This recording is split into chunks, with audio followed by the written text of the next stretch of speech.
Boa noite, meus irmãos. Vamos abrir a palavra do nosso Deus, lá em Tiago, capítulo 3, versículos de 13 a 18.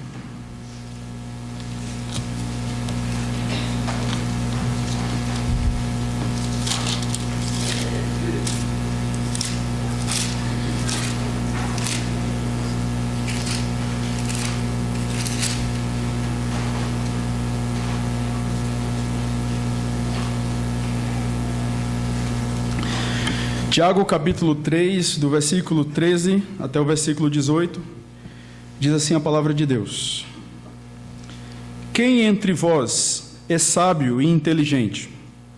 Mostre em mansidão de sabedoria, mediante condigno proceder às suas obras.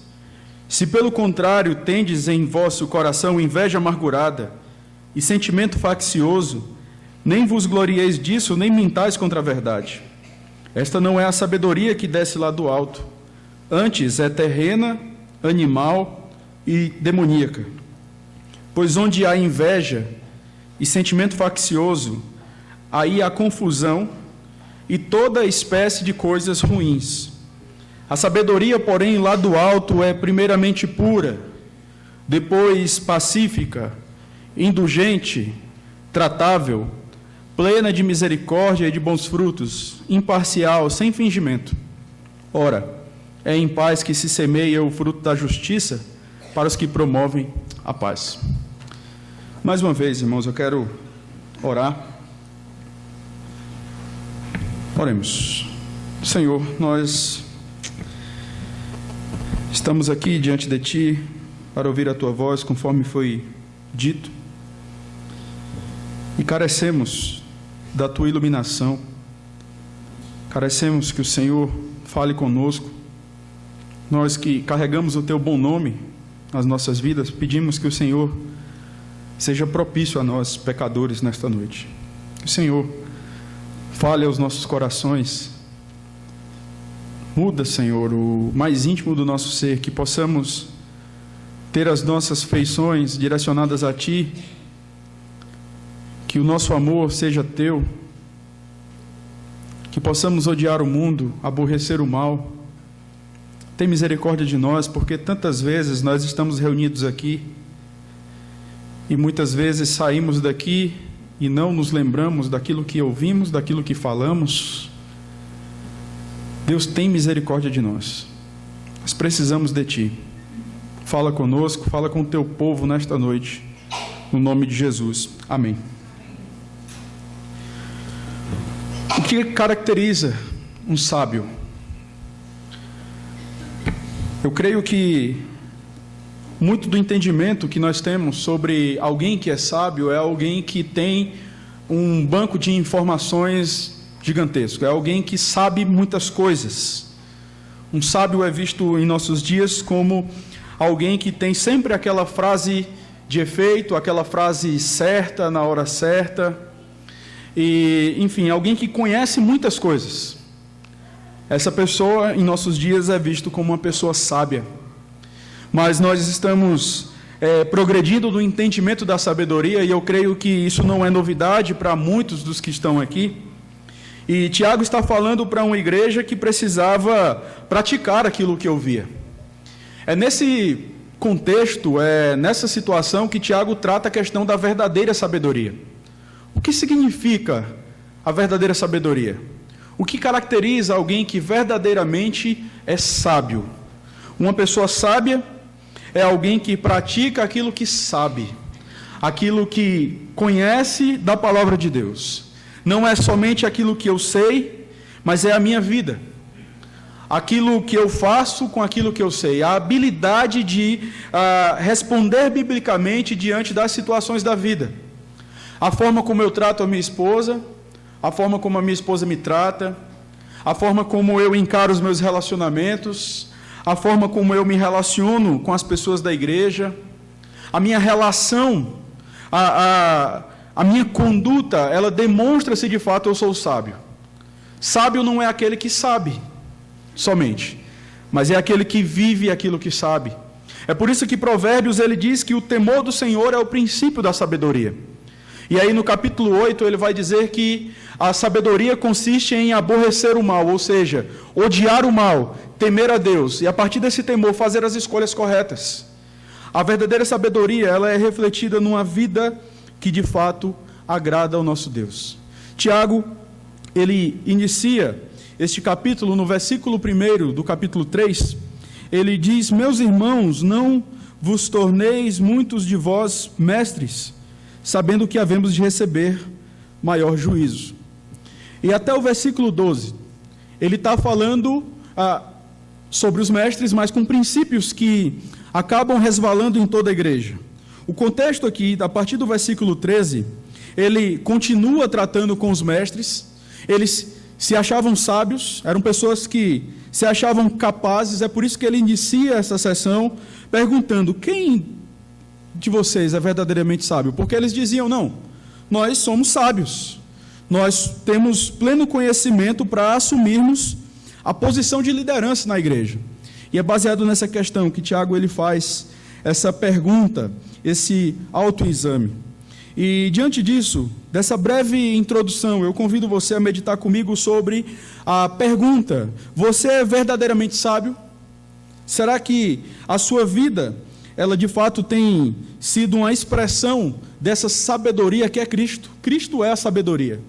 Eu não tenho que me delongar no sentido de tentar entender de uma maneira complexa o que é sabedoria. Cristo é a sabedoria encarnada.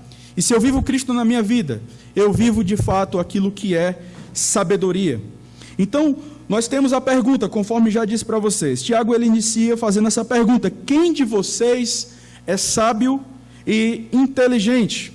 Interessante que essa palavra inteligente traz a ideia de alguém, de um profissional que tem a habilidade de executar aquilo que sabe, aquilo que aprendeu. Imagine alguém que passa 5 anos na faculdade, um engenheiro, não sei nem se são 5 anos mesmo, mas um engenheiro, e imagine um engenheiro mecânico, por exemplo. E aí ele, então, diante daquilo que ele sabe, ele tem a habilidade de construir, de repente, o motor de um carro.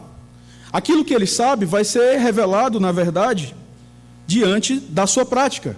Não adianta dizer: não, eu sei, eu estudei 5 anos, eu sei todas as teorias, mas será que você consegue colocar isso em prática? Essa é a questão de Tiago. Quem de vocês pratica aquilo que realmente diz saber? É por isso que Tiago diz: olha, vocês não devem ser somente ouvintes da palavra, mas vocês devem praticá-la. E aí ele responde: mostre, olha o que diz o verso 13, como evidenciar de fato que somos sábios? A resposta de Tiago é: mostre em mansidão de sabedoria, mediante condigno proceder as suas obras. A palavra mansidão aqui, ela traz a ideia de alguém que é humilde. Se vocês são verdadeiramente sábios, mostrem isso a partir de uma vida de humildade que reflete boas obras. A mansidão ou a humildade, no contexto desses irmãos, muito embora seja um contexto tipicamente judaico, mas vale lembrar que o contexto desses irmãos era um contexto grego. Eles estavam nesse contexto, influenciados por esta cultura, e para os gregos, buscar a mansidão, buscar a humildade, era uma evidência de fraqueza. Ser humilde era ser fraco. Fulano é humilde. Fulano diz que não sabe. Fulano diz que precisa estudar um pouco mais. Não existe isso. Se vocês verdadeiramente são sábios, diziam os gregos, vocês devem de fato demonstrar isso de maneira arrogante, de maneira altiva. E parece que não é muito diferente do nosso contexto. Ser sábio é ser alguém que entendeu que tudo aquilo que sabe vem do Senhor. Nada daquilo que nós sabemos de Deus, isso parte de uma inclinação intelectual que nós temos. Se eu sei um pouco de teologia, se eu sei aquilo que Cristo fez por mim, se eu consigo descrever um pouco da obra redentiva para os meus irmãos, ensinar isso a alguns irmãos, pregar o Evangelho, Tudo isso vem das mãos do Senhor. A característica de alguém que verdadeiramente é sábio é alguém que não sabe que é sábio, é alguém que busca essa sabedoria.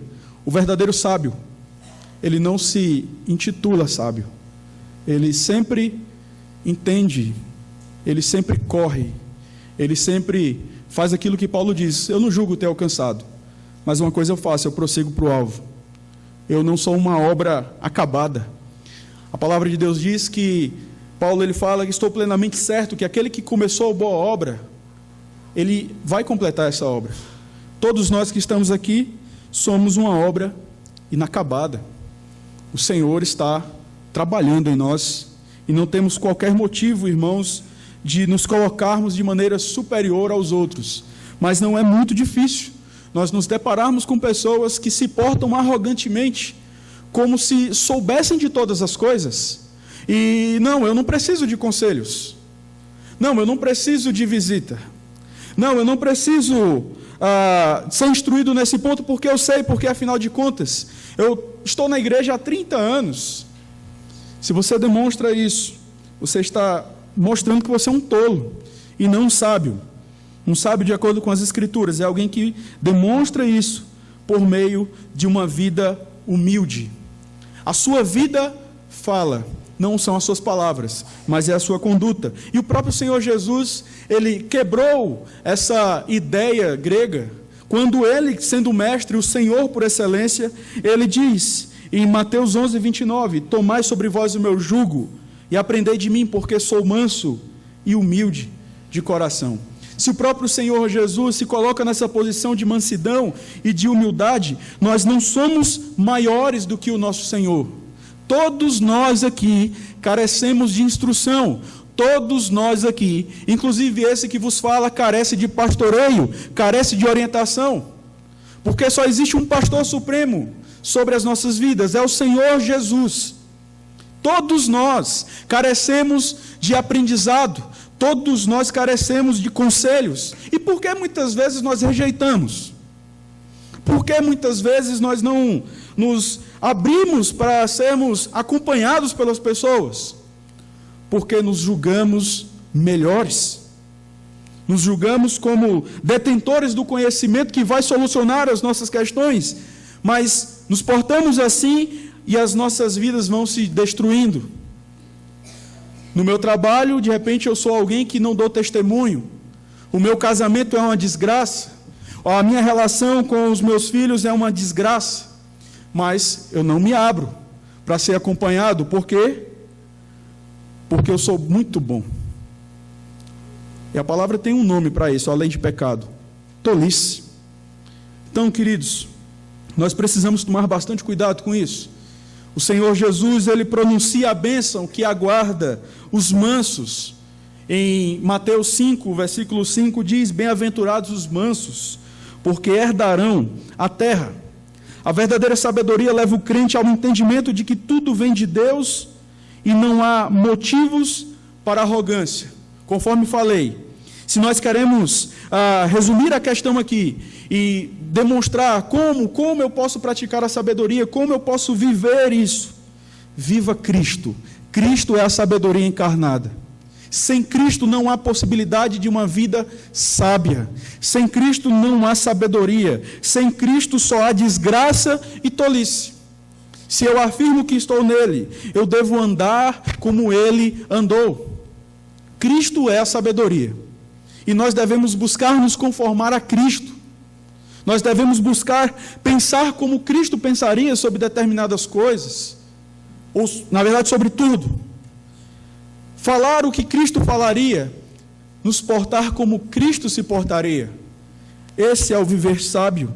1 Coríntios 1, 30, versículo 31 diz: mas vós sois dele, em Cristo Jesus, o qual se nos tornou da parte de Deus sabedoria, e justiça, e santificação, e redenção, para que, como está escrito, aquele que se glorie, glorie-se no Senhor.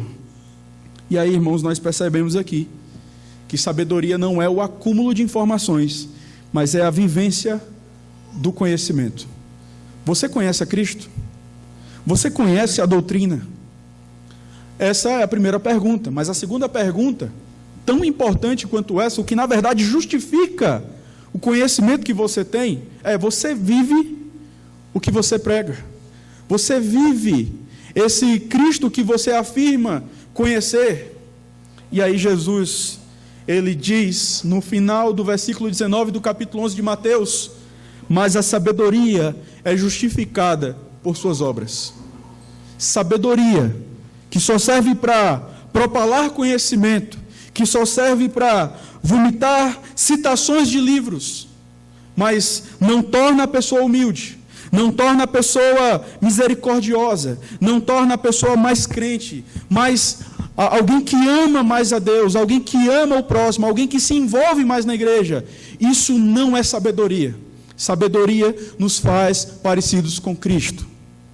E nós precisamos, irmãos, principalmente no nosso contexto presbiteriano, entender que mesmo muitas pessoas que estão em evidência e que muitas vezes são celebradas, fazem páginas de Facebook, é o mito tal, é o mito não sei o quê, onde as respostas, as frases de efeito são celebradas. Queridos, não se enganem, sabedoria é viver Cristo. E aqueles que vivem Cristo entendem que tudo aquilo que eu faço de bom só pode ser fruto da graça de Deus. Se nós somos sábios de verdade, nós somos chamados a evidenciar Cristo. Quanto mais sábio você é, mais Cristo resplandece em você. Quanto menos sábio você é, mais a sua intelectualidade aparece, mais a sua imagem aparece. E você precisa manter isso, porque é muito bom ser aplaudido, ser reconhecido pelos homens, mas é uma cilada. A verdadeira sabedoria nos esconde atrás de Cristo. Ele é quem deve ser evidenciado. John Crotts, em seu livro Homens Sábios, ele diz que a sabedoria envolve aprender os caminhos de Deus e a partir da sua palavra, e então fazer escolhas corretas baseadas na sua verdade. A nossa consistência em fazer as escolhas certas é uma indicação da nossa maturidade e crescimento em sabedoria. E aí nós corremos o risco, como certa vez disse Paul Tripp em seu livro Vocação Perigosa, de acreditarmos que maturidade é ter muitas informações, maturidade é ter conhecimento. E muitas vezes a gente está indo por esse caminho. Fulano é maduro, ele está lendo, ele sabe teologia, eu creio que ele serve. E nós avaliamos muito assim, nos encantamos com o conhecimento. E o conhecimento, eu não estou falando que o conhecimento é ruim, irmãos, mas o verdadeiro conhecimento, a verdadeira fé em Deus, conforme tem ensinado para nós Tiago, ela se revela em obras. Não adianta dizer, não, eu tenho uma teologia correta. Você lembra da pergunta que Tiago faz no capítulo 2, no versículo 19? Crês tu que Deus é um só? Fazes bem, até os demônios creem. É como se Tiago olhasse para nós e dissesse: vocês creem que Deus é soberano? Fazem bem, os demônios também creem. Vocês creem que Deus, Ele é Senhor sobre todas as coisas? Fazem bem, até os demônios creem. Eles sabem. Você vai lembrar daquele jovem, onde os demônios, eles pedem para Jesus: nos coloca nos porcos. Eles sabem que Deus é Senhor, eles sabem que Deus reina. Mas a questão não é só essa, não é só ter uma teologia correta, mas é ter uma vida correta diante daquilo que eu sei. E aí, mais uma vez, Spurgeon, ele diz que aquele que não vive o que diz crer, não creu sinceramente. A nossa crença, a nossa consistência teológica, ela se revela não na nossa habilidade de argumentar, mas se revela na nossa vida. Será que nós temos vivido de modo agradável ao Senhor? Será que o temor do Senhor tem governado as nossas escolhas e, consequentemente, o nosso estilo de vida? Será que você consegue ver a sabedoria de Deus em sua vida? Mais uma vez, John Crotts, ele nos auxilia nessa questão, e ele diz que as minhas palavras, o meu trabalho, os meus relacionamentos e até mesmo a maneira como eu uso os meus recursos devem fluir de um coração tomado pelo caráter de Deus. Sabedoria, mais uma vez, é aquilo que eu vivo. Busquem, irmãos, em cada conversa, em cada oportunidade, no trabalho, na família, refletir Cristo. Corram para Cristo, busquem ser como Cristo, e aí nós estaremos, de fato, buscando a verdadeira sabedoria. Cristo é a sabedoria. Vocês são sábios? Sejam como o Mestre. Se Cristo, Ele não é evidenciado em nós, se os nossos pecados, eles são evidenciados em nossas vidas, e somos conhecidos, celebrados por aquilo que, o pouquinho que sabemos, muitas vezes, irmãos, isso é a expressão de alguém que de fato não está vivendo a sabedoria. Eu sei que existe muita tietagem, digamos assim, muita idolatria no meio reformado, onde nós celebramos, e é bem diferente de nós nos reunimos e, fulano é bom, é um cara, né, Deus tem abençoado fulano, eu gosto muito de cicrano. Outra coisa, irmãos, é uma tietagem extrema, onde parece que há um culto da intelectualidade, e parece que só fica ali. Eu me encanto com os argumentos, mas parece que aquilo não repercute na minha vida. E hoje nós temos percebido um grande movimento reformado entre os jovens, mas parece que a teologia, ela virou simplesmente um ponto de discussão, um ponto onde há uma briga, quem sabe mais do que o outro. E isso, irmãos, não é reflexo da verdadeira sabedoria. Muitos queriam ser mestres aqui porque eles se achavam sábios, eles se achavam capacitados, mas peraí, vocês de fato são sábios?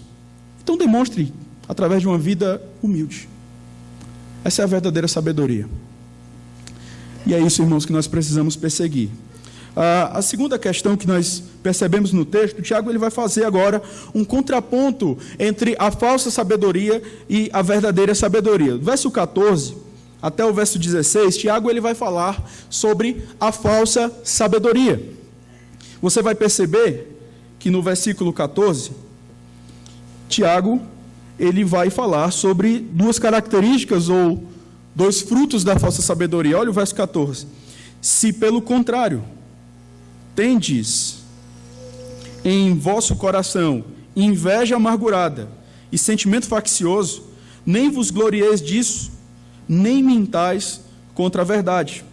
Agora pule para o verso 16, e você vai perceber que Tiago, ele repete as mesmas características de uma falsa sabedoria, ou na verdade, o fruto delas.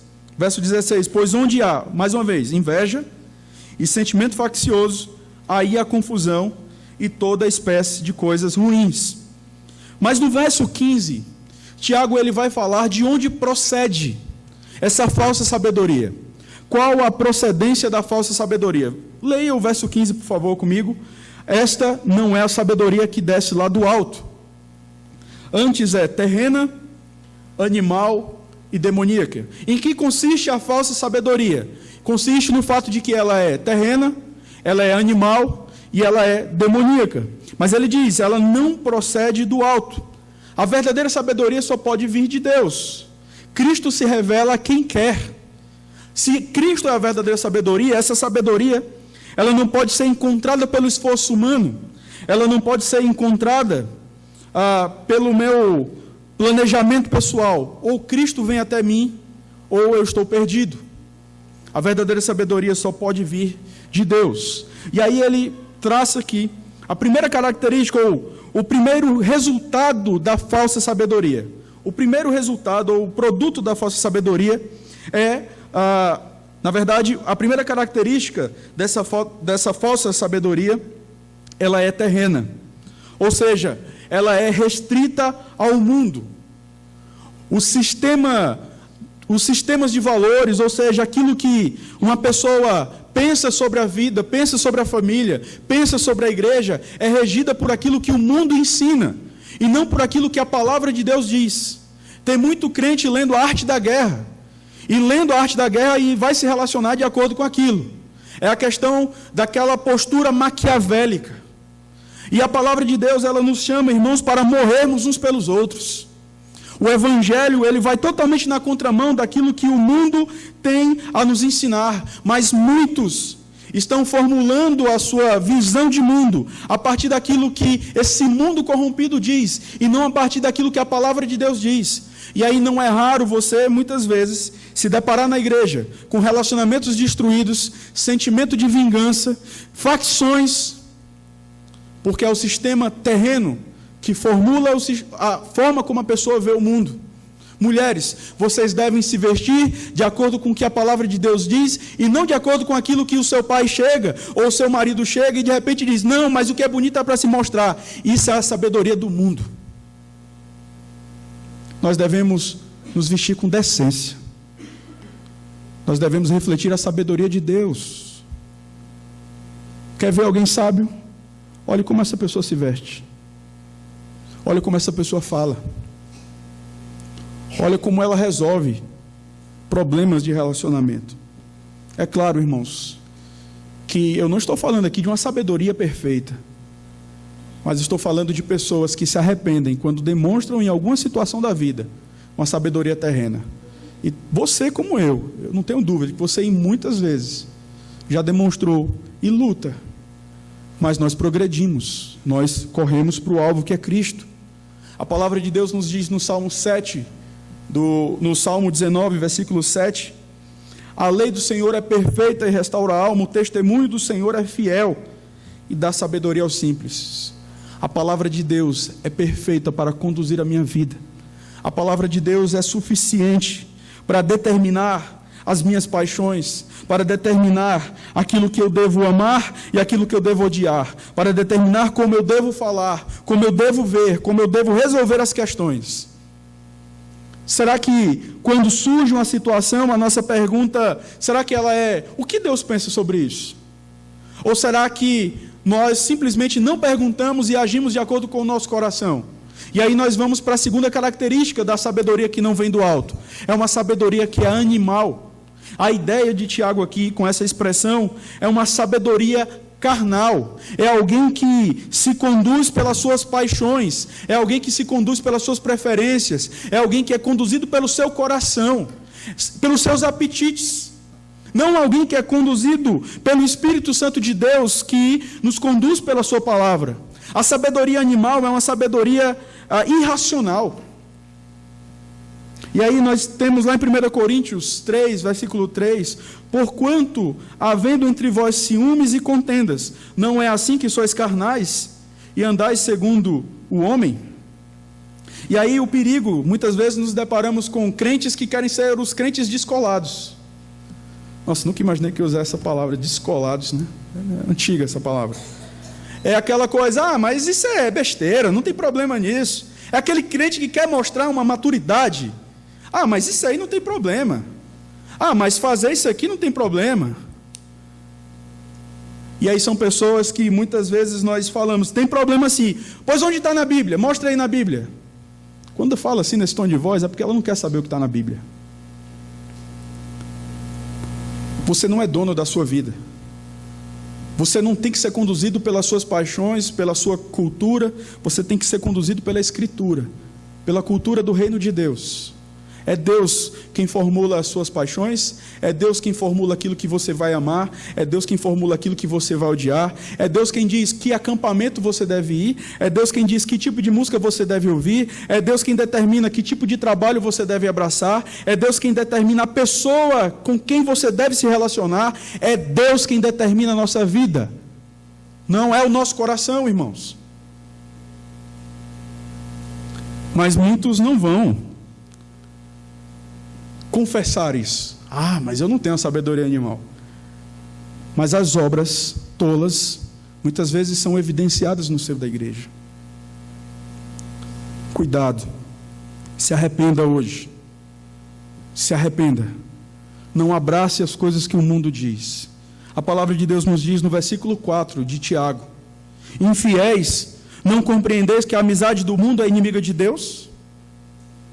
E aí, estamos abraçando o sistema de valores do mundo, estamos formulando as coisas de acordo com o mundo, estamos nos conduzindo pelo nosso coração e achamos isso tranquilo, mas a Bíblia diz que aquele que é amigo do mundo é inimigo de Deus. Será que isso é algo tranquilo para você? Será que isso é algo confortável para você? Mas ele fala a respeito da terceira característica dessa sabedoria que não vem do alto. Ela é demoníaca, que remete aos valores e os comportamentos dos demônios. Lá em 1 Timóteo, capítulo 4, versículo 1, a palavra de Deus diz: ora, o Espírito afirma expressamente que nos últimos tempos alguns apostatarão da fé, por obedecerem a espíritos enganadores e a ensinos de demônios. E quando você para refletir sobre o contexto onde a apostasia ela era colocada, não só por Paulo, mas por João, você vai perceber pessoas que se portavam com rebeldia, pessoas que se portavam com mentiras e dissimulações, pessoas que se portavam com a conduta de ira contra Deus e contra o irmão. Ou seja, pessoas que refletiam o caráter dos demônios. E às vezes a gente acha que alguém que apostatou da fé é alguém que chegou até aquele estágio de ser excluído da membresia da igreja. Mas nem sempre, irmãos. Nem sempre. Existem aqueles que apostataram da fé, mas que têm aquele comportamento gospel, aquele comportamento tranquilo, que sabem fazer as coisas na surdina, que sabem se portar de maneira a não serem pegos, mas apostataram da fé. Tomam a ceia, dão dízimo, estão na igreja, mas apostataram da fé. E aí é interessante porque o nosso sistema, ele diz que uma pessoa, se ela não estiver na igreja por um prazo de 1 ano, ela ninguém sabe o paradeiro dela, ela pode ser colocada num rol separado. Aqui é que acontece. Eu não preciso ficar 1 ano, eu fico 10 meses, mas aí na Assembleia eu venho. E as pessoas me veem aqui. Você não engana Deus. Deus conhece aqueles que verdadeiramente lhe pertencem. Nós devemos ter cuidado, irmãos. Aquele que está de pé, cuide para que não caia. Rebeldia, mentiras, dissimulações, ira. Isso reflete o caráter dos demônios. Isso tem tudo a ver com o que Tiago ele diz no capítulo 3, no versículo 6. Quando ele diz: ora, a língua é fogo, é mundo de iniquidade, a língua está situada entre os membros de nosso corpo e contamina o corpo inteiro, e não só põe em chamas toda a carreira da existência humana, como também é posta ela mesma em chamas pelo inferno.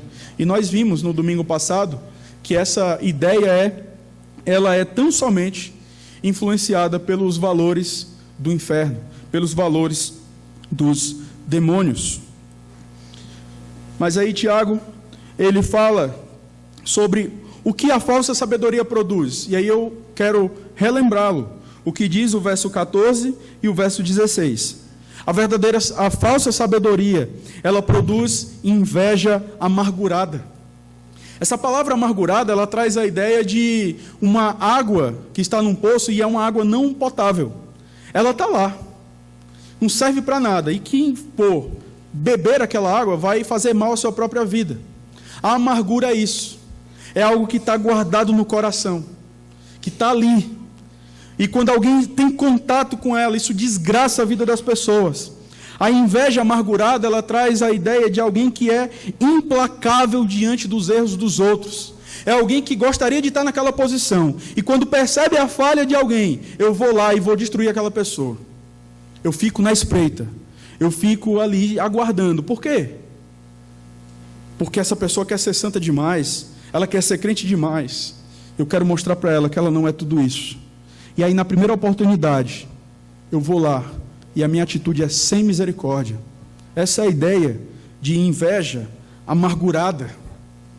O que quebra o 10º mandamento: não cobiçarás. Êxodo 20, 17. E a quebra também da lei régia, conforme Tiago diz no verso 8 do capítulo 2, amarás o teu próximo como a ti mesmo. Alguém que é implacável, alguém que é invejoso, é um homicida, é alguém que não ama o seu irmão, é alguém que quebra o 6º mandamento. Irmãos, alguém que é invejoso, é alguém que não percebe a multiforme graça de Deus. Eu não tenho que invejar aquilo que o meu irmão tem. Eu tenho que querer ser como Cristo, dentro daquilo que Deus planejou para a minha vida. Alguém que é invejoso é alguém que não é grato. Alguém que é invejoso é alguém que busca, por meio de sentimento faccioso, destruir aquele que ele colocou como alvo, como seu inimigo. Será que nós temos refletido a verdadeira sabedoria? Se você é alguém que tem inveja amargurada, a sua sabedoria, ela é terrena, ela é animal, ela é demoníaca, ela não procede de Deus. O segundo resultado de uma sabedoria terrena, de uma falsa sabedoria, é o sentimento faccioso. Essa expressão, facção aqui, a ideia desse sentimento faccioso é a ideia de partidos políticos. Eu estou aqui não em prol do bem comum da minha nação, eu estou aqui em prol dos meus projetos pessoais. Eu não quero o bem de todos, eu quero o bem do meu grupo, o bem das nossas convicções. E parece que a gente tem vivido um pouco isso no nosso contexto brasileiro. Filipenses 2:3, nada façais por partidarismo ou vanglória, mas por humildade, considerando cada um os outros superiores a si mesmo. E muitas vezes, não raro, nós nos deparamos com situações de grupos de pessoas que se reúnem para difamar alguém. Isso é facção, irmãos. Isso é diabólico. Isso não provém de Deus. Mas nós simplesmente achamos isso tranquilo. E hoje nós estávamos conversando pela manhã que a questão da fofoca é algo que desgraça a igreja. Mas parece que fofoca virou um pecado de estimação na igreja brasileira. Toda igreja tem problema com isso, né, pastor? Porque sabe, onde tem um homem, tem um pecado, e a gente vai levando as coisas dessa forma. O sentimento faccioso, irmãos, expressa a sabedoria dos demônios, expressa a sabedoria deste século. Mas, não raro, nos deparamos com grupos que simplesmente acham que não, mas é a minha opinião e eu tenho que expressar a minha opinião, porque todo mundo tem que ver minha opinião. Você tem que expressar a opinião de Deus. E dentro da opinião de Deus, Deus diz o seguinte: olha, aquele que quer vir após mim, negue-se a si mesmo, tome a sua cruz e siga-me. Deus chama você para morrer, Deus não chama você para ter uma opinião celebrada no meio dos outros, e muito menos em grupos escondidos. Deus chama você para morrer. E se você não está disposto a morrer, é porque você ainda não nasceu de novo. Porque aqueles que nasceram de novo, esses são aqueles que morreram de fato para o mundo. E aí nós voltamos agora no verso 14, verso 15, e Tiago ele faz duas constatações. Nós vimos que a sabedoria, a falsa sabedoria, ela é terrena, ela é animal, ela é demoníaca, e ela produz inveja amargurada, ela produz sentimento faccioso. E Tiago chega a duas constatações. A primeira está no verso 14, quando ele diz: se pelo contrário tendes em vosso coração inveja amargurada e sentimento faccioso, nem vos glorieis disso, nem mintais contra a verdade. É aquela coisa, não adianta eu dizer que conheço a Cristo, não adianta eu falar de Cristo para as pessoas, se eu tenho uma postura de inveja, uma postura de sentimento faccioso, eu estou mentindo contra a verdade. Eu estou pregando uma coisa e vivendo outra. E o nome do Senhor está sendo difamado por meio do meu testemunho. Essa é a ideia de não mintais contra a verdade. Você é um mentiroso, ainda que você fale coisas corretas, ainda que você defenda coisas corretas. Se você não vive, se você não busca viver aquilo que você defende. E é claro que vamos ter falhas, vamos ser confrontados por irmãos piedosos, e devemos nos arrepender por isso, e continuarmos nessa caminhada. Mas se eu não estou nem aí para o que as pessoas falam, eu não estou aberto a ser admoestado, eu estou mentindo contra a verdade, eu estou difamando o nome do Senhor, eu estou quebrando o terceiro mandamento, não usar o nome de Deus em vão, eu estou usando o nome de Deus em vão. Mas é tranquilo. Por quê? Pastor, eu sou conhecido historicamente na igreja por ser um cara rebelde, por ser uma mulher fofoqueira. Você está mentindo contra a verdade. Deus conhece aqueles que verdadeiramente lhe pertencem. A segunda constatação que Tiago chega no verso 16: pois onde há inveja e sentimento faccioso, aí há confusão e toda espécie de coisas ruins. A inveja e o sentimento faccioso são apenas sinais de que ainda existe muita desgraça por ali. Eu acho interessante aqui que quando tem aqueles relâmpagos, trovões, isso é sinal de que grande chuva vem por aí. Quando a gente percebe um coração invejoso, um coração faccioso, você pode ter certeza que por trás ali muitas vezes está um casamento desgraçado, um coração adúltero, pessoas que são capazes de fazer qualquer tipo de desgraça. É o que Tiago está querendo dizer aqui. Onde existem essas coisas, aí há confusão e toda espécie de coisas ruins. E aí, irmãos, nem se engane. Não é à toa que muitas vezes aquelas pessoas que são conhecidas como problemáticas na igreja surgem com problemas terríveis, porque onde há inveja e sentimento faccioso, há todo tipo de males. Não é à toa que o Senhor Jesus chama os fariseus de sepulcros caiados. Eles eram aparentemente belos em sua doutrina, mas eram extremamente vaidosos, orgulhosos, mentirosos, adúlteros. A palavra de Deus os chama de sepulcros caiados, e nós devemos ter bastante cuidado com isso. A terceira questão que nós encontramos no texto, Tiago ele fala agora da verdadeira sabedoria. Olha o verso 17 ao verso 18. A palavra de Deus diz: a sabedoria, porém, lá do alto, fazendo um contraponto com a falsa sabedoria. A sabedoria, porém, lá do alto é primeiramente pura, depois pacífica, indulgente, tratável, plena de misericórdia e de bons frutos, imparcial, sem fingimento. Ora, é em paz que se semeia o fruto da justiça para os que promovem a paz. Qual a procedência da verdadeira sabedoria? Ela vem do alto, ela vem de Deus. E aí nós temos lá Provérbios 2, versículo 6, porque o Senhor dá a sabedoria, e da sua boca vem a inteligência e o entendimento. Ou seja, Deus é aquele que dá o conhecimento, e Deus é aquele que dá a habilidade de praticar aquilo que Ele nos dá. Que maravilha, né, irmãos? É nós sabemos que Deus não só coloca um instrumento nas nossas mãos, mas Ele mesmo, por meio do seu Santo Espírito, nos ensina a utilizar aquilo. Essa, irmãos, é a sabedoria que vem de Deus. Ela não vem do mundo, ela não vem das percepções que podemos ter, ela vem do Espírito Santo. É o Espírito Santo de Deus iluminando o nosso entendimento por meio da compreensão da palavra, que nos dá a habilidade de vivermos a verdadeira sabedoria. Isso só pode vir de Deus. E quais são os frutos da verdadeira sabedoria?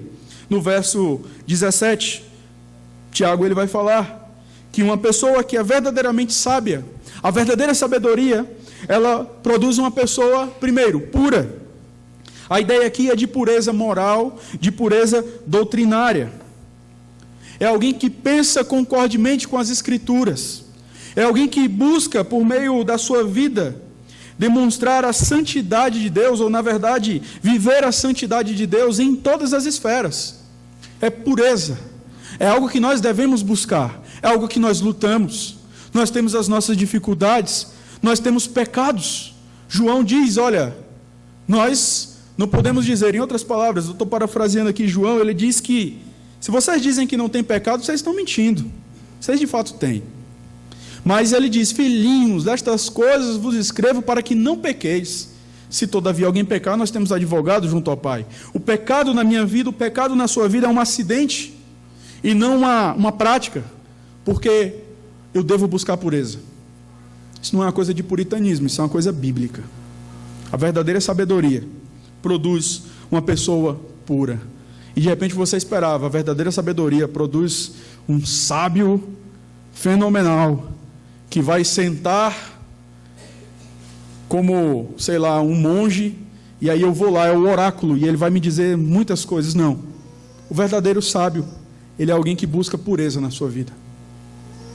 O segundo resultado da verdadeira sabedoria, ela produz uma pessoa pacífica. É isso que o texto nos diz. Alguém que é amante da paz, ou que promove a paz. Alguém que não procura brigas e nem promove contendas entre irmãos. O sábio é aquele que não se alegra com o sentimento de contenda, com as brigas que ocorrem entre irmãos. O verdadeiro sábio é alguém que busca promover a paz, que busca promover relacionamentos restaurados. O verdadeiro sábio não é aquele que fala aí porque eu quero ouvir. Qual é a crítica? E aí parece que há uma alegria no coração assim, nossa, que maravilha, fala mais de fulano. O verdadeiro sábio é aquele que pergunta, você já falou com ele? Olha, eu posso ir com você, se você tiver dificuldade, a gente pode ir junto. Eu posso estar orando por isso. É alguém que promove a paz. Esse é o verdadeiro sábio. Provérbios 6, versículo 16 ao versículo 19. A palavra de Deus diz algo que nos faz tremer. 6 coisas o Senhor aborrece, e a 7ª a sua alma abomina. Olha o que o Senhor aborrece, e olha que a 7ª ele abomina. Olha só, olhos altivos, língua mentirosa, mãos que derramam sangue inocente, coração que trama projetos iníquos, pés que se apressam a correr para o mal, testemunha falsa que profere mentiras. E qual é a 7ª? Que o Senhor abomina. E o que semeia? Contendas entre irmãos. Irmãos, a gente precisa ter cuidado com isso. Porque muitas vezes parece que há uma ideia de que Deus é aquele que, não, Ele é misericordioso, Ele é gracioso, Ele vai me perdoar.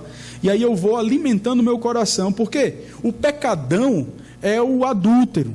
O pecadão é aquele que, de repente, abraça o homossexualismo. E essas coisas são pecaminosas mesmo. Mas semear contendas entre irmãos e ter prazer nisso, você pode ter certeza que é uma evidência de que o seu ingresso, irmãos, não tem como destino o céu, mas o inferno. Então tome muito cuidado com aquelas pessoas que chegam até você para falar mal dos outros, e você vai ali e empolga, inflama o coração da pessoa.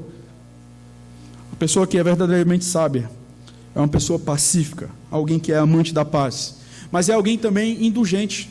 A verdadeira sabedoria produz uma pessoa indulgente, ou seja, alguém que suporta afrontas e não guarda ressentimentos. Mateus 5, versículo 10 ao versículo 11. Bem-aventurados os perseguidos por causa da justiça, porque deles é o reino dos céus.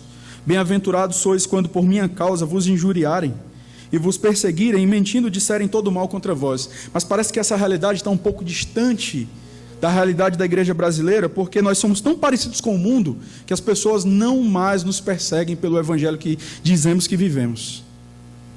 As pessoas não se incomodam com a nossa presença. As pessoas não percebem que ali tem um crente, um servo de Deus, porque nós rimos das brincadeiras pornográficas, porque nós contamos piadas pornográficas, porque nós agimos conforme este mundo. E parece que quando eles descobrem que nós somos cristãos, há um espanto. Você é crente? Irmãos, não somos perseguidos porque vivemos um falso evangelho. E às vezes a gente pensa, manda perseguição para a igreja, porque é a perseguição que vai fazer a igreja mais fiel. A igreja não vai ser perseguida. Muitos evangélicos hoje não vão ser perseguidos porque eles não são fiéis. Eles vivem como o mundo, e o mundo os ama. Os crentes hoje, eles são celebrados pelo mundo. Eles têm uma mensagem positiva, vem cá, fala para nós, fala desse Jesus para nós, desse Jesus que não diz que eu preciso morrer para o pecado, desse Jesus que está aqui para concordar com os meus planos, desse Jesus que está aqui para fazer a minha vida melhor. E aí, irmãos, esse contexto aqui, dificilmente ele se aplica a muitos hoje da igreja, mas aqueles que vivem o verdadeiro evangelho e são perseguidos não só fora. A perseguição, ela muitas vezes ocorre nos arraiais da igreja. São pessoas que de repente não, por se sentirem desfavorecidas pelo fato de serem confrontadas, elas passam então a perseguir, elas passam a odiar, elas passam a falar mal. E qual deve ser a nossa postura? E eu digo a vocês que isso é difícil. Para mim, muitas vezes não é fácil, mas é ser indulgente. é suportar e não guardar ressentimentos. Como isso é difícil, irmãos. Como isso é difícil. Muitas vezes você vê alguém que está indo para o penhasco, ele vai se jogar, você segura na mão dele e diz, não vá, você vai morrer. Aí a pessoa tira uma faca do bolso e começa a furar você. E é o nosso compromisso com Deus que faz com que a gente não solte aquele miserável. Nós precisamos, irmãos, aprender a nos mutilar. E é difícil. É difícil, irmãos. Mas esse é o produto da verdadeira sabedoria, alguém que suporta as aflições. Suporta as aflições. Mas ele fala ainda de que o produto da verdadeira sabedoria, a sabedoria que vem lá do alto, produz pessoas tratáveis. É o que diz o verso 17. Pacífica, indulgente, tratável. O termo descrevia alguém que se submetia voluntariamente à disciplina militar, aos padrões morais. A ideia é alguém que está disposto a ouvir, alguém que é flexível. Flexível, não no sentido da verdade, mas no sentido de, não, eu estou aberto para aprender. Eu estou aberto para ouvir. Pode ser, eu dou o mérito da dúvida para mim, pode ser que eu não saiba tratar a minha esposa, mesmo diante de tantas palestras que eu já fui sobre casamento. Então, o irmão que é casado há 2 anos, por que ele não pode me orientar? Se a prerrogativa, se o pressuposto dele é bíblico. E aí não se abre, não é alguém tratável, é alguém impastoreável, alguém que está ali e não, eu sei, eu sou sábio. Esses diáconos, o que é que eles têm para me ensinar? Os presbíteros, o que é que eles têm para me ensinar? Povo imaturo? Pois é, irmãos. Deus, nos seus planos, colocou um pastor aqui de 29 anos para cuidar da vida de vocês. Nós devemos ser tratáveis. Nós devemos ter um coração disposto a aprender. Nós devemos ter isso. Será que você é alguém tratável? Será que você é alguém que está sempre pronto para ouvir? Ou será que você é alguém que sempre tem uma resposta? Sabe aquelas pessoas que você senta para conversar, você vem aconselhar, a pessoa já sabe tudo o que você tem para dizer. É horrível. A vida mostra totalmente o oposto.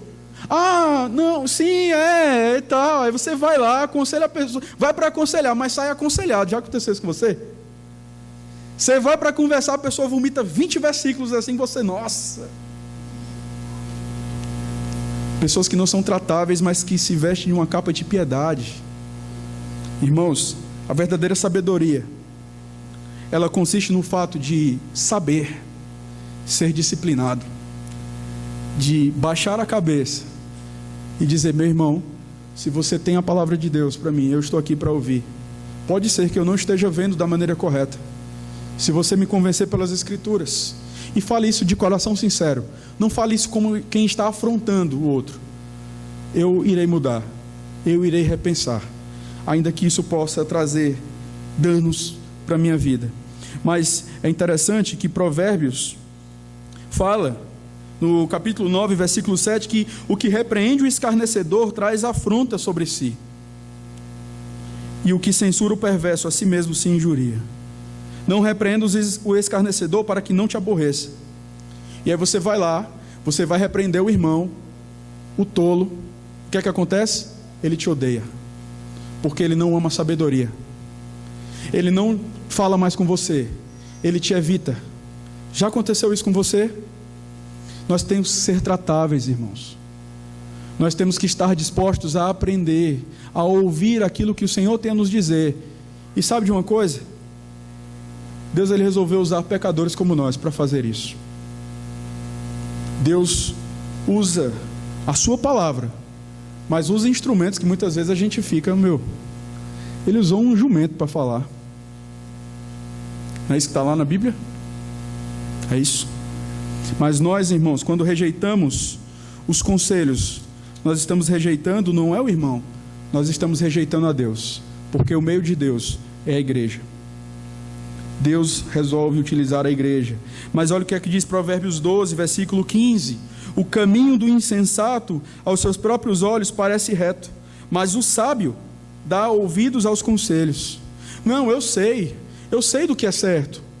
Eu sei, não, isso eu já sei. Não precisa conversar comigo sobre isso.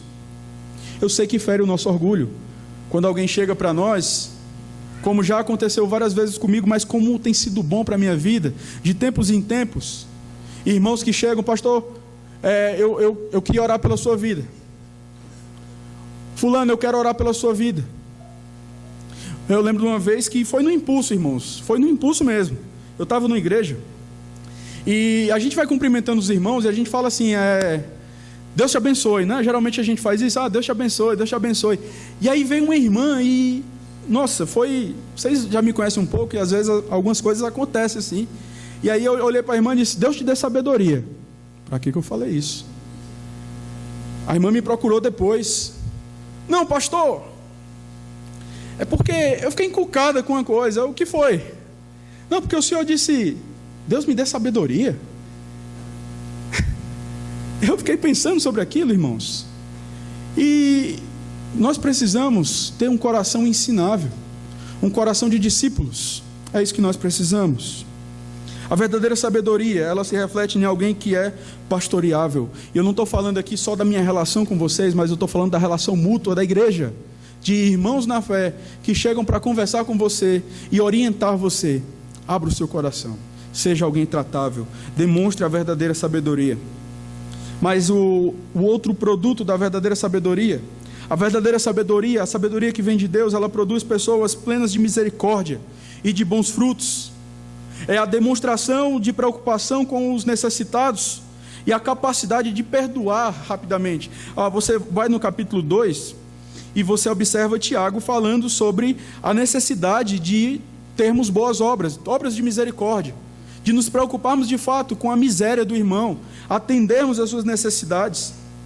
Mas a ideia aqui também é de alguém que perdoa, alguém que tem um coração perdoador, alguém que não guarda ressentimentos, alguém que não guarda inveja amargurada. Todos nós, irmãos, somos pecadores e Deus nos colocou aqui juntos. E o que vai acontecer é que muitas vezes os nossos pecados vão esbarrar uns nos outros. Eu não canso de lembrar da situação de Noé na arca. A arca ali era uma tipologia de Cristo. Aqueles que se refugiaram na arca, aqueles que Deus escolheu para se refugiarem na arca, foram livrados da ira de Deus. Mas será que a arca, ela cheirava bem? 40 dias, imagina, irmão. Imagina os barulhos ali, imagina. Com tudo aquilo, era o lugar mais seguro. Era o lugar mais seguro. Às vezes, os nossos pecados, eles vão afetar uns aos outros, mas nós precisamos ser plenos de misericórdia e de bons frutos. Eu tenho que, de certa forma, imitar o meu Senhor, o meu Redentor, que veio até a minha miséria e agiu com misericórdia comigo. Mas muitas vezes nós não agimos com misericórdia com o irmão. Por quê? Porque pode ser que você não tenha ainda experimentado a misericórdia de Deus na sua vida. Lucas 6,36: sede misericordiosos, como também é misericordioso o vosso Pai. Alguém que não perdoa é alguém que não foi perdoado. Alguém que não age com graça é alguém que não foi agraciado. Alguém que não age com misericórdia é alguém que não foi alvo de misericórdia. E às vezes nós nos deparamos com pessoas assim, que têm dificuldade de perdoar, que guardam ressentimentos e que falam, não, mas tudo tem um tempo, né?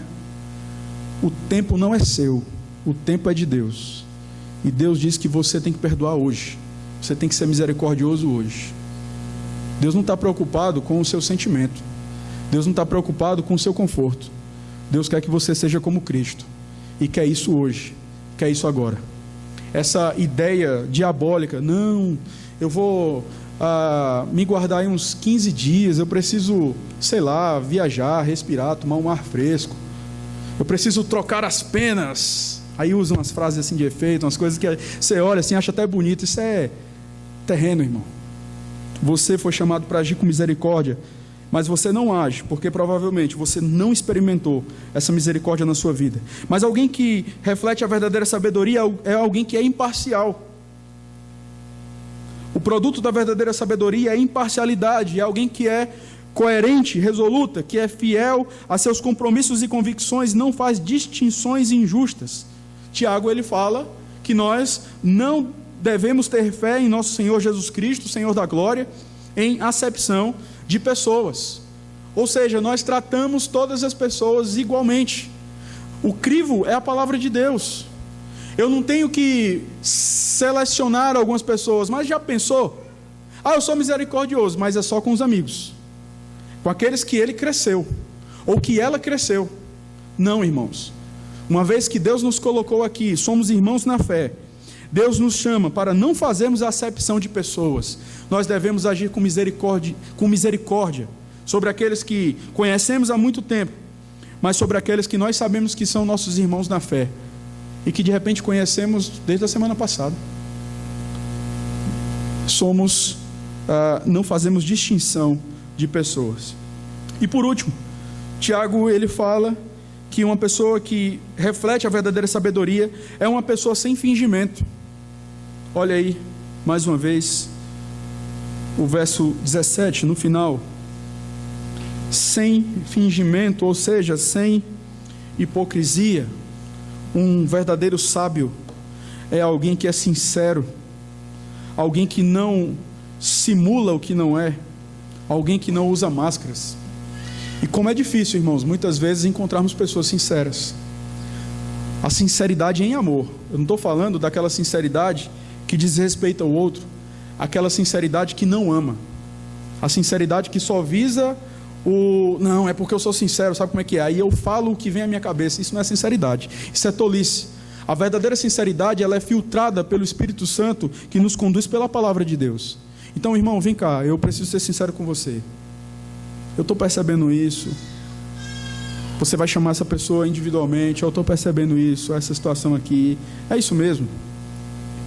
E aí você que é uma pessoa tratável, olha, eu não estava percebendo, mas se você está percebendo, a gente pode orar sobre isso. Será que a gente faz isso? Mas peraí, você está questionando a minha santidade? Não, irmão. Então a gente precisa ser tratável e precisamos ser sinceros, agir sem máscaras. E como é duro muitas vezes nós nos relacionarmos com pessoas que dissimulam, que falam uma coisa, mas que demonstram outra. Você não sabe o que está no coração da pessoa. E aí, irmãos, às vezes a gente pensa, mas isso é uma questão de regionalismo. Não existe isso, eu já falei. Nós somos cidadãos do reino de Deus. Nós devemos falar a verdade uns para os outros, irmãos. Fale o que pensa. Obviamente depois de oração. Obviamente conduzido pelo amor, motivado. Eu vou falar o que eu penso para o irmão, mas a minha motivação é o meu amor por Deus. A minha motivação é que esse irmão se pareça mais com Cristo. Se essas motivações estão no seu coração, você pode ter certeza que a sua sinceridade, ela é justa. Mas muitas vezes nós não tratamos os problemas. E aí as pessoas vêm até nós, irmão, aconteceu alguma coisa? Não, não aconteceu nada. Está tudo bem. Só tem uma coisa. Não te chamo para minha casa, não quero saber de você, mas está tudo bem. Isso é hipocrisia. Hipocrisia, irmãos. Então, queridos, nós precisamos nos relacionar sem máscaras, sem dissimulações. Se você tem uma dificuldade com alguém, e pode ocorrer isso porque somos pecadores miseráveis, infelizmente acontece às vezes de você ter dificuldade de amar alguém. Chega para essa pessoa, senta com ela e diz, irmão, eu estou com um grande problema. Qual é o problema? Eu não consigo amar você. Mas a gente precisa, em Cristo, nós precisamos caminhar juntos. Em Cristo nós precisamos encontrar as soluções. Eu não sei se eu vou conseguir conversar só com você. Eu posso chamar fulano para ele acompanhar a gente? Para a gente caminhar junto? Porque eu não posso suportar essa ideia. Precisamos fazer isso, irmãos. Precisamos fazer isso. Os grandes amigos que Deus tem nos dado são aqueles que passamos por lutas, por dificuldades, tivemos desentendimentos. Eu lembro de um grande amigo, alguém que eu amo, casal muito amigo meu e da minha esposa. Eu falo isso com muita tranquilidade porque, de fato, nós achamos até graça disso hoje. Mas Deus nos deu a oportunidade de morarmos no mesmo bloco e morarmos de frente um para o outro. Aí acontecia que esse irmão ele ia na minha casa todo dia, toda hora, e já tinha aquela batidinha lá em casa. Aí eu olhava para minha esposa: acabou o nosso programa.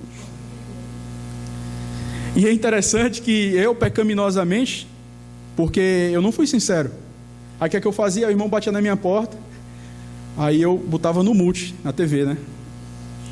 Aí dizia para minha esposa: não fala nada, vamos ficar aqui. Aí, como eu morava no térreo, ele dava a volta, e a janela era gigantesca. Aí quando dava fé, a gente tomava um susto, era ele batendo no vidro: pastor, tem café hoje? E eu sentei com ele, eu disse para ele: irmão, Provérbios diz: não sejas frequente na casa do teu próximo, para que não se aborreça de ti. E nós conversamos e tratamos, e em muitas outras situações tivemos que sentar e tratar juntos. E esse irmão é um irmão maravilhoso na minha vida. É um irmão que é bênção na minha vida e bênção na vida da minha esposa, assim como a esposa dele é bênção nas nossas vidas. Mas nós precisamos sentar, irmãos. Era muito mais fácil evitar. Olha, eu gosto que você venha aqui. E eu tive que assumir e confessar o meu pecado para ele: irmão, eu não gosto que você venha aqui, eu não me sinto à vontade. Mas eu quero gostar, mas eu quero que você entenda também que eu preciso ter um tempo com a minha esposa. E aí eu lembro que depois daquela conversa, ele passou um mês sem vir na minha casa. E aí depois eu comecei a sentir falta: rapaz, fulano não vem mais aqui. E Deus foi usando aqueles momentos, irmãos, de conversa, de tratar relacionamento, para estreitar a nossa amizade. E Deus faz assim, irmãos, porque o que nos une é Cristo. Cristo é o árbitro nos nossos corações. Eu posso não gostar das coisas que você gosta, eu posso não ouvir as mesmas músicas que você ouve, mas se Cristo nos une, irmãos, nós fomos colocados aqui para sermos uma família. Essa história de afinidade, isso é uma coisa que é lá do mundo, é uma sabedoria terrena. Você é meu irmão. Pessoas que têm muito mais tempo de vida do que eu, vocês são meus irmãos. Eu preciso de vocês. Crianças que conhecem o Senhor Jesus, vocês são meus irmãos. Podemos não gostar dos mesmos programas de TV, podemos não assistir as mesmas séries, mas somos irmãos, porque quem nos une é Cristo e não as nossas preferências. Por isso, irmãos, nós devemos agir sem fingimento e refletir a verdadeira sabedoria que só pode vir do Senhor. E aí eu lembro agora o versículo 13: quem de vocês é sábio e inteligente? Mostre mansidão e sabedoria mediante com o digno proceder as suas obras. E aí Tiago ele encerra no verso 18 e ele fala: ora, é em paz que se semeia o fruto da justiça para os que promovem a paz. Esse texto é um texto um tanto difícil de interpretar, é um texto que não é fácil, mas nós fazemos algumas perguntas para o texto. A primeira delas é o que estava acontecendo aqui. E nós percebemos no verso 16: pois onde há inveja e sentimento faccioso, aí há confusão e toda espécie de coisas ruins. Nós percebemos que a igreja, ela estava passando por uma grande dificuldade. Grupos estavam tentando ganhar o poder na igreja. Estava tendo lutas entre irmãos, sentimento de inveja, relacionamentos quebrados. No capítulo 4, no versículo 1 e versículo 2, isso fica ainda mais claro para nós. De onde procedem guerras e contendas que há entre vós? Eles estavam passando por essa situação. De onde, senão dos prazeres que militam na vossa carne? Cobiçais e nada tendes, matais e invejais e nada podeis obter. Viveis a lutar e a fazer guerras. Nada tendes, porque não pedis. Então, a ideia aqui é que os pacificadores, aqueles que de fato refletem a sabedoria lá do alto, os pacificadores produzem na atmosfera de paz que eles criam, o fruto da justiça. O que é o fruto da justiça? É o viver de modo agradável diante de Deus. Onde há confusão, não pode haver o fruto verdadeiro da sabedoria. Um viver agradável na presença de Deus, por aqueles que promovem a paz. Tiago, ele nos exorta. Tiago, ele faz essa colocação nesse tom de exortação. É em paz que se semeia o fruto da justiça. Essa paz que é evidenciada por um coração puro. Essa paz que é evidenciada por um coração indulgente, um coração tratável, um coração cheio de misericórdia e de bons frutos, um coração que não faz acepção de pessoas, sem fingimento. E qual é o resultado disso? Uma vida agradável diante do Senhor. Fomos chamados, irmãos, para promovermos esta paz. E o que colheremos? Pessoas que vivem conforme Cristo. Essa paz que foi alcançada na cruz. Deus estabeleceu a paz entre nós e Ele por meio daquilo que Cristo fez. E se Deus veio até nós e estabeleceu a paz, nós devemos também ir até os outros e estabelecer esta paz. Mas, irmãos, de repente você ouve isso e o seu pensamento é: eu vou esperar. Se você é crente, você deve ir. Não há exortações para esperarmos, há exortações para irmos. Vá e promova a paz. A verdadeira sabedoria, ela é demonstrada através de um coração humilde, de um coração que entende que tudo que tem é fruto da graça e da misericórdia de Deus. Que Deus nos ajude a vivermos a verdadeira sabedoria, no nome de Jesus. Vamos orar nesse momento.